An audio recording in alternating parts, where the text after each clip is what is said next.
there's a cult. I'll eat whatever LSS is serving in that case, right? Hi, all, and welcome back to another episode of the Win and In podcast. I am your host, Eric Dauernheim, and today I am joined by two regulars at this point. Our regular guest, Mr. Jonathan Wyatt. How's it Hey, going? Eric. Hey, Gabe. Thanks for having me. Okay, and then that's perfect. That transitions right into my next guest, Mr. Gabe Hohenstein, the master behind Sneep itself. How's it going? Hey, that's me. That's you. Welcome.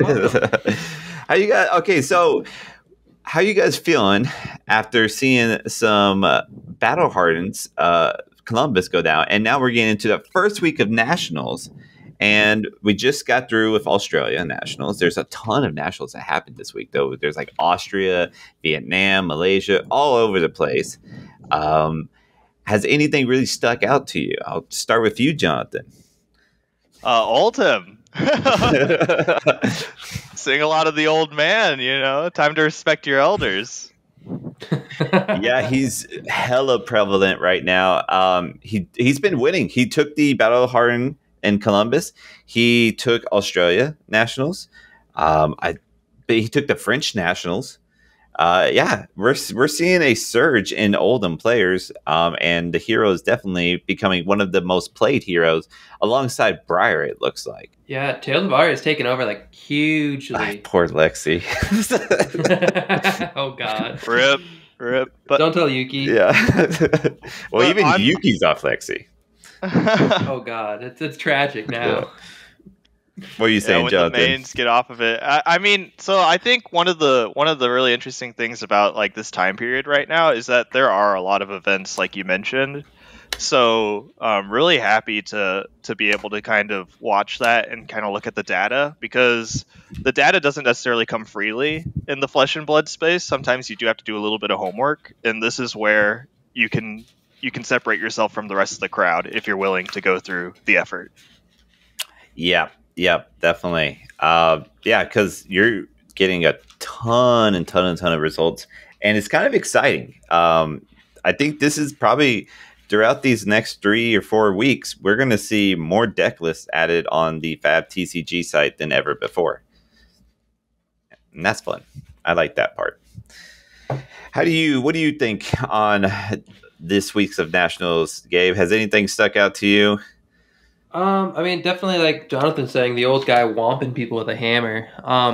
But besides that, I think the biggest thing that I took away was, did you see all the gold foils that were given out? Like the ones that were opened on camera? No, I did not. Yeah, it's crazy. So I saw a couple videos of people opening them, and first of all, there's gonna be so many more gold foils hitting the market.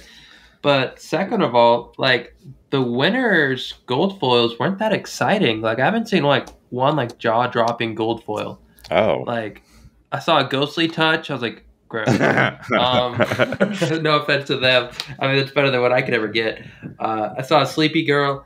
I saw a heart of ice. Just like a couple like B tier gold foils for winning the events, and I was like, I was kind of bummed about that. yeah. I think Crown of Seeds. That's what you're referencing when you say Sleepy Girl, right? Yeah. So that's a good card, I think. but you know, Yeah, I mean, it is banned, so you can only play it in one format currently. right? But That card's going to be legendary status soon. I'm thinking. I mean, bring back Corsham Briar. Yeah, I think it's really interesting to see these gold foils coming out because, as they're only focusing on kind of the newer sets, and those newer heroes aren't as prevalent in the meta yet. I don't think if we see value rise in them, especially given the economy right now, it might be later down the line. So you never know. So it may feel a little lackluster now, but just like how Briar and Oldhim have only recently gained prevalence in the meta now that Prism and Chain are gone. Like, we might have to wait till the Uprising heroes can. So are you telling me that my gold foil Heart of Ice, I should not be selling right now? I should be holding on and instead buying gold foils right now. Yeah, get them all. Yes, it's Pokemon 2.0. It's a fancy Pokemon. Yeah, no, that's okay. No, let's talk about that for a second. I like that. So we're getting a lot more in the market, and you're saying that, Jonathan, you're saying that uh, we're not going to see like prices go up necessarily because there's just more in the market, and these aren't gold foils that are, as you're saying, Gabe, really sought after. Mm-hmm. But does that affect any of the gold foils, like in general? Like, does that, like, as far as the marketplace, like, does that, would we expect an increase of like A tier gold foils, or will we just expect to just see an overall decrease in general, just because more gold foils are out there?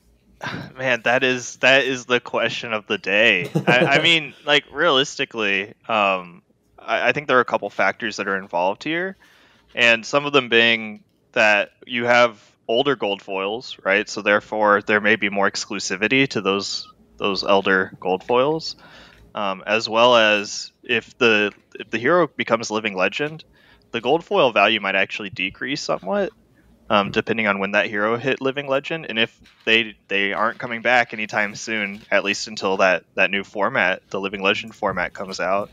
Who knows if that living legend format will actually bring prevalence back to that hero, at least in a more casual setting. So I think there are just almost too many factors to count, just because if gold foils do continue to be prevalent, yeah, I'm not sure. There's just way too many factors. I will say that I'm not going out of my way to buying too many gold foils, and if I am, I'm buying some of the older ones.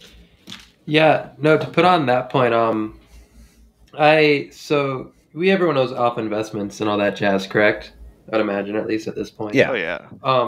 I messaged him the other day because I'm on the Patreon with exactly that question, because I knew one of my buddies was trying to sell a couple gold foils, and basically all he said was they're a pretty card and not a whole lot else to them. They're just rare, but who knows where that market will go.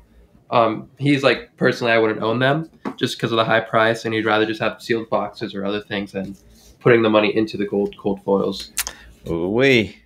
I guess, yeah. I mean, honestly, I don't know.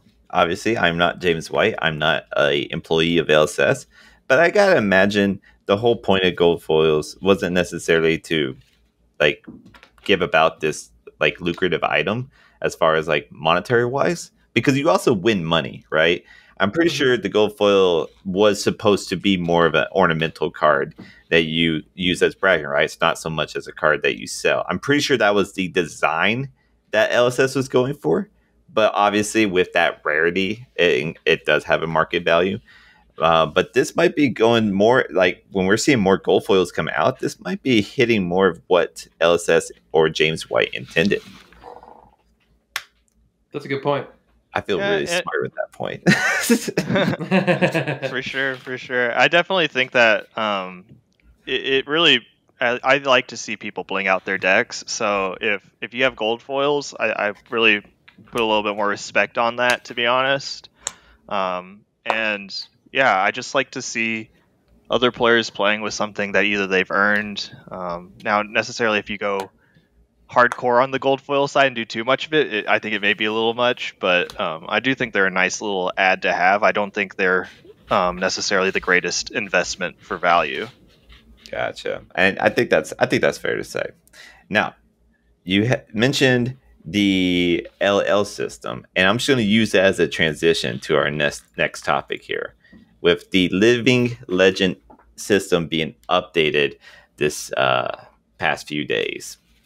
And so basically now, LSS is saying, okay, heroes are hitting the Living Legend status a little too fast. We need to slow things down. So what we've seen as far as just the raw numbers have been basically halved. So instead of, a or like a calling, the U.S. Nationals calling giving you 200 points, it's 100, or it's 150 points. Now it's just 100 points. A national champ, instead of 40 points, it's just 20 points. Like a lot of these numbers have just been cut significantly, and that's so that we don't have a hero just enter Living Legend as fast now that we already have 3 in there. Okay. Yeah. I mean, how's that gonna? Okay, I fumbled. My bad. You go for it. It's okay. What do you think on that, Jonathan? Yeah, I think it's really interesting because in the article that LSS produced, they kind of brought it down into one area that I really enjoyed seeing was that James White measured the meta by saying, hey, sometimes we're going to have times where we need to slow down the meta and reduce the amount of XP for any given amount of heroes, and then sometimes we'll need to expand how much XP we're giving out for the Living Legend side. So those points, we might see more changes in the future, to be honest, and I think the recognition of that is definitely a very strong point and something that I like to see because really all these things they're work in progress, right? So yeah, he's definitely saying very fluid with this, and I'm sure like maybe some people do want just like, all right, here's the rules and this is how it goes no matter what. But with this game, like you say, being as new as it is, it's going to have some fluidity to it, and I think that is a good thing. Just trying to figure out where the Living Legend points to, because this is as far as I know, this is a unique factor to Flesh and Blood. So I think this is something that needs to be perfected and that there is no previous models to base off of. Mm-hmm. Most definitely. Yeah, and when you come around to it, I think LSS did kind of talk about how many active heroes that they wanted to see, active and new heroes. So I think right now we're around 16 legal heroes that you can play, adult and classic constructed. That's not even including the young, right, that you can bring in. Yeah, the technicality, yeah. Yeah, but like for adult heroes that are really meta worthy, there's 16 of them right now, and they really enjoy seeing that. So I think somewhere around there, like a 15 to 20 heroes being viable and creating a meta that way and forging it that way, I think is a very smart take from LSS, and I'm kind of glad to see kind of from the top down more of their vision, because the more that we hear from them on their vision, the more we can interact and give our opinion, and LSS can change in the future. So them giving out as much information as they have given is a really great sign to see, because it really opens up to more collaboration in the future, right? Yeah, no, that's true. That's absolutely true. And yeah, LSS seems to, despite how it feels sometimes, they do seem to interact with more of their player base, at least more often than I've seen with other TCGs. So this game is, not like huge like Magic would be. So it does have that opportunity to kind of be able to listen to its player base. But I want to talk about one thing here that really stuck out to me on this article talking about the LL system. And I'll get y'all's thoughts on it. There's been a lot of talk about the hero's like lifespan, as far as like how long a hero will be in the 16 to 20 heroes that you would see during any given season. And LSS came out and said that they think that the good lifespan looks like 15 to 20 months from release. Oh. Yeah. So let me get your thoughts on that first, Gabe. Like, what do you think? Do you think that's a good amount? Or do you think that's who cares? Or 15 to 20 months, and that's with new heroes entering the format. Yes. So like saying that 6 heroes a year. Yeah, that sounds about right. 4 to that's around there. 15. Okay, that's that. Well, I'm just gonna round that up to 2 years just to make my mind at ease. That's very estimate, but I don't like that. I don't think that's. I don't know if I can get behind, unless I get the LL format rolling really good. I don't think I want to lose. That's glorified standard. Okay. Okay. Like from Magic days, like standard was what, every 2 years they rotate out? Oh, I see what you're going at here. That's literally just going to be like glorified standard at this point. So unless they can really hone in on a more of an old school LL format, that's kind of not up my vibe. Interesting. That's a good point. Because you get those people that really, I guess, bring it back to Magic, and I know it's a bad thing to do, but you get those people that love their pet deck and they always want to play it in the format, or they don't have the money. So if the shit's rotating every 2 years and they're not getting new heroes in it with the same class mechanics, it might cause an uproar. Yeah, that's really no, I didn't think of it like that. I think that's pretty interesting to say because I think if we look at Katsu, it's been over 2 years that he's been around, and now we get Fi, which is the new ninja. It kind of feels like if it is going to be like obviously, there's going to be heroes that won't necessarily get up there, right? That won't be able to LL within 2 years. And those heroes, it feels like we're just going to keep seeing them year after year after year until they finally get their chance. And I guess supplemental sets help with that. But when we look at stuff like Katsu into Fi, it makes me wonder if we went by this system here, where every hero is given about 15 to 20, months of a lifespan. Maybe Fi was to replace Katsu. Oh. Yeah, I think that's a really interesting point. So I know we just kind of discussed two topics here, so I kind of want to backtrack a little bit. Yeah. Just to Gabe's point, I wanted to say that I really appreciate hearing the Magic side of things. Being a non-MTG player, I think it's great to explore that kind of space and see where we're going. And I think there is a fair bit of Flesh and Blood players that don't have experience in other card games. So I think that's really good, and I think those people definitely appreciate you, however taboo it may seem initially, right? So yeah. I really appreciate getting that insight. And then, when you're talking about kind of old school heroes and like the Living Legend system, I kind of wonder that, when the Living Legend system was first introduced, it was 1 point per calling, and once you got 10 points, you attained Living Legend. And they changed it because Bravo was actually the only hero that was really in contention to getting Living Legend based off of that system. And with the introduction of more callings and Pro Tours down the line, they wanted to change that system, right? So it inadvertently kind of helped Guardian, but like some of those old 4 heroes, like I almost feel like they'll never see Living Legend status. It seems hard to believe, right? That was their chance, I feel like. I feel like I got a really good something to throw onto that, not to change subjects or interrupt. That's what it's all about. I think I totally was an interview with James White, or is one of like the devs of Flesh and Blood. Okay. And they were talking about the complexity of heroes and how every new set they're going to get a little more complex. Mm-hmm. And then while they're talking about that, because it adds ice, draconic, royal, everything's adding to it. They were talking about how LSS or some of the game designers wants to keep the original 4 heroes to hopefully not hit Living Legend status, since they are the easiest and most fundamental way to learn to play the game without it being confusing as shit. I mean, well, that kind of goes back to, what you're saying with the Bravo, keeping them out of Living Legend by changing up the points. But I mean, it is right. I mean, they are the most basic. They are probably the easiest, and they seem to be pretty far away from being LL'd. So it's like, do you think that they'll ever keep trying to push it so certain heroes won't get LL'd, or do you think they'll just let it happen? I think they're going to go for this 15 to 20 months deal. They seem to be pretty set on that. So I think they're going back to the fluidity of it, they're going to increase the speed or decrease the speed. And so is that like a hard 15 to 20 months per every single hero, or just the powerful ones? Okay, go ahead.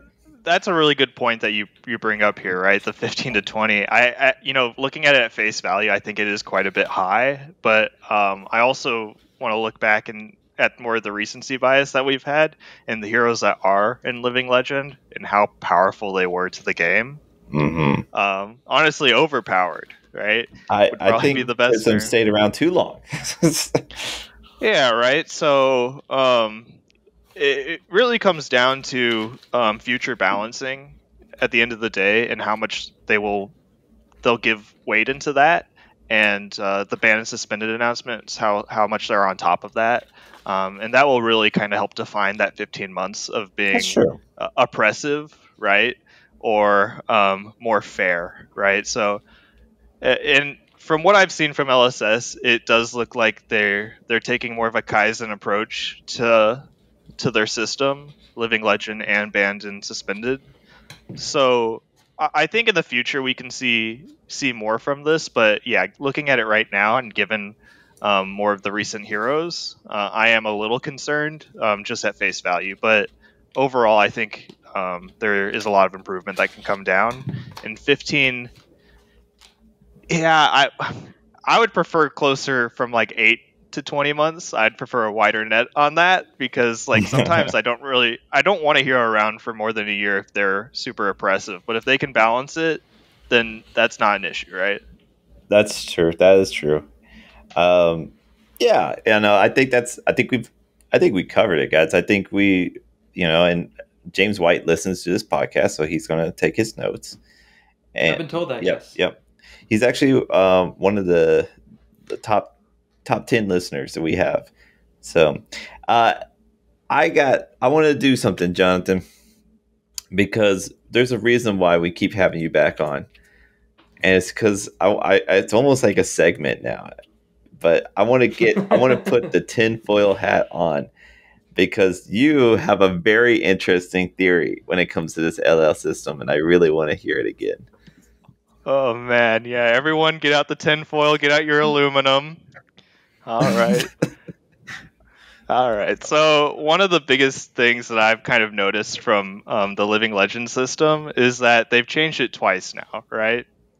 And as we mentioned previously, the first time that they changed it, Bravo was the only hero that was even close to getting Living Legend status, right? So, but they nipped that in the bud. They said, no, we want Living Legend to not come as quickly, and we want it to be celebrated. So we took that bait, right? I'll eat that up. Right? Bait line and sinker, baby. Yeah. I'll eat whatever LSS is serving in that case, right? But then they change it again, and they release a statement that essentially paints it that, hey, Briar is really strong right now. We've seen 4 of them in the top 4 out of 4 for PT2, and because of this, we believe that Briar will hit Living Legend status at Nationals, and if they do not, we will balance them. That was the general wording of what they said, right? Yeah. But now that we're post that ban and restricted announcement, and they've changed the Living Legend point system, who stands to benefit the most but Guardian, who's returning back to the meta? Oldham in full swing right now. LSS, they're pulling an inside job right now. Guardian supremacy. We're back again. So now that Oldham is back at the top of the meta, or he never really was other than Blitz. Yep. Now he can make his slow ascent up to the top. Yeah. Stay around for a while. Grandfather of time. Yeah, they lowered the height of the stairs. Now he can hobble up to Living Legend status. Oh god. LSS loves Guardian. That's all I can say. Now, whether that's a coincidence or not, we're not going to believe that, right? Yeah, we're done getting fooled. The Illuminati, right? They're on us. Fool me once, shame on you. Fool me twice, no, it won't happen. It won't happen. You know what? Just I'm all about it, man. I think as a Guardian main, I'm okay with this, but I'm wondering, his name is Oldham, Grandfather of Eternity. Perhaps this LL system will keep him in forever, and he truly will be Grandfather of Eternity. Perhaps. We shall find out. Okay, so that's all the Living Legend update that happened. That was probably the biggest thing that happened besides the Nationals week kicking off here. We have a few other little things coming up. There is some Battle Hardens being announced in Columbus, Dallas, and Philadelphia. So the just throughout October, it looks like it's interesting that we're seeing like all these events like in October. Well, I guess the Battle Hard in Philadelphia will be at the World, so that one's in November. But it does allow for just some competitive players last chance to get a PTI so that you can enter Worlds and play amongst the pros. Yeah, I will say it felt like a little bit of an afterthought at first, just with the battle hardens coming in between nationals and worlds. But I do think it gives people a little bit of an extra opportunity to get a more competitive gameplay in their area if they can't attend those events. Yeah. So I think I do think that it's kind of nice to have those. So I myself, I'll be participating in the Battle Hardened Dallas Fort Worth in October. So I looking forward think to that. I'm gonna fly down and hang out with you guys and do the same. I mean, I've been able to like find tickets for like $50, so I'm gonna do it. Jesus. Yeah. Wow, yeah. Yeah, I'll it's like pay for you to come over. Yeah, we're gonna go there. We're gonna get ourselves some PTIs and some play mats. And I got that big Oldham card last time I went down to Dawes. That was pretty cool. I might have to do that again. Gabe, you should come down again, and we can go to Braums again and meet your nemesis again. That sounds pretty awesome to me. If we're going to Braums, like I'm coming with. Dude, I wish you were there. All right, I'm gonna lay out this story here, little story time segment. So, this is Gabe's and Adam's. Like, I don't know if this is y'all first time in Dallas, but this is the first time we were all hanging out in Dallas, right? Yeah, first time we're all hanging out. And so I'm trying to show them, the type of stuff you'd only find here in Texas.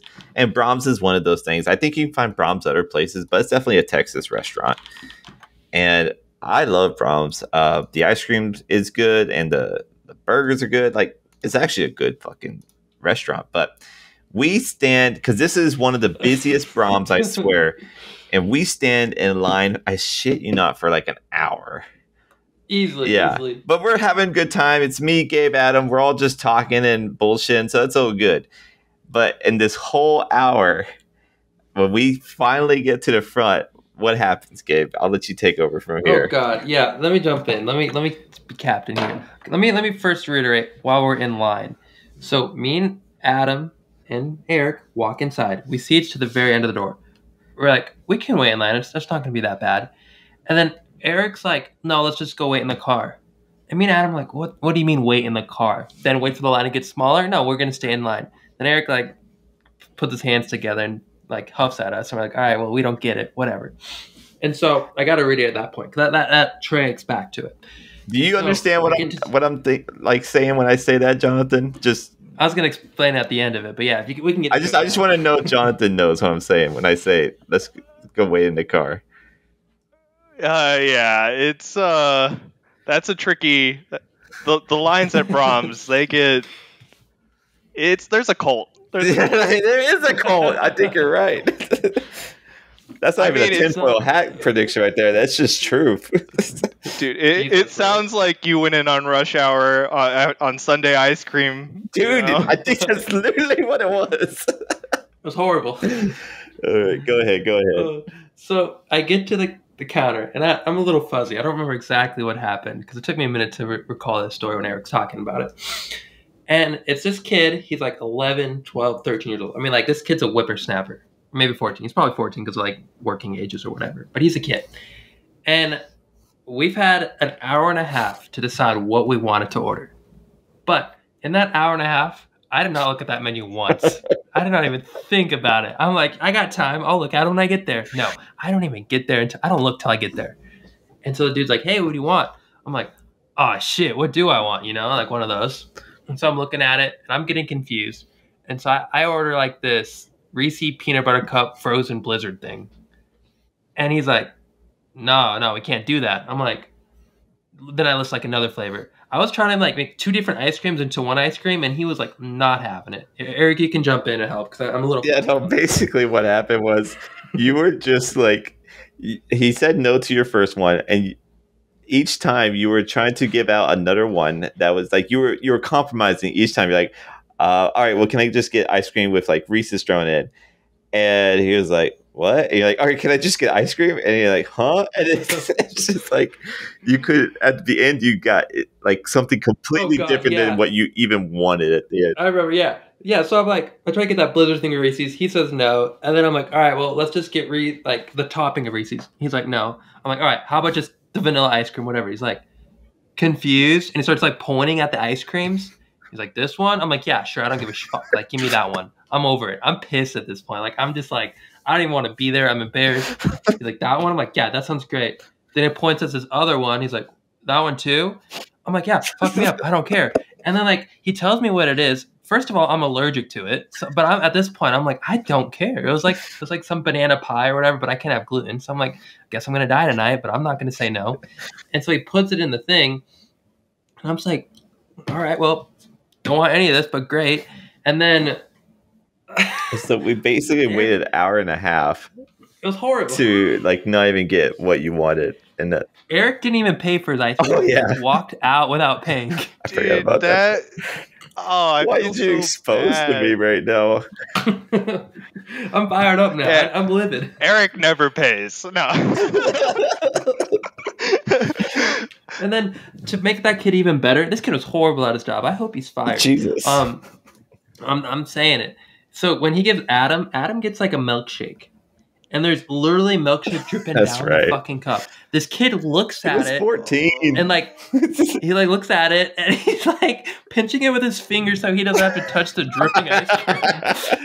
And he passes it to Adam while this ice cream is dripping out the whole thing. Adam's hand is about to just get slaughtered with ice cream. And then I'm like, Adam's not going to say shit. So I'm like, hey, bro, you put it in a real cup. Why don't you? Or something like that. I'm like, just fix it. He's like, oh, right. Puts it in a new cup, gives it to Adam. And when he was like ringing me up, I don't even know what the fuck I paid for, but it was way more than I should have. Honestly, I don't even know how to feel right now because you're just dogging on like my memories, my nostalgia right now. And this kid needs a lot of training because like being a milkshake connoisseur myself, like every time you get a milkshake, what you want to see is the employee with napkins in one hand. True. Yeah. And the milkshake in the other hand revolving around the outside of that milkshake, right? The cup. A clean exchange. Yes, exactly. Make sure that the surface that I am receiving is clean, right? So, I'm a little saddened here because I've been in that same exact scenario as Eric here, where you come in bright-eyed and bushy-tailed, wanting to show someone an experience of a lifetime, right? Show them what, because, like, realistically, I grew up on Braums, right? And I have a lot of nostalgia around that. So, like, I would only want to show people the best. Mm-hmm. Yep. And then when you get to that moment and it's just all, like, the wheels fall off the car. It really did, though.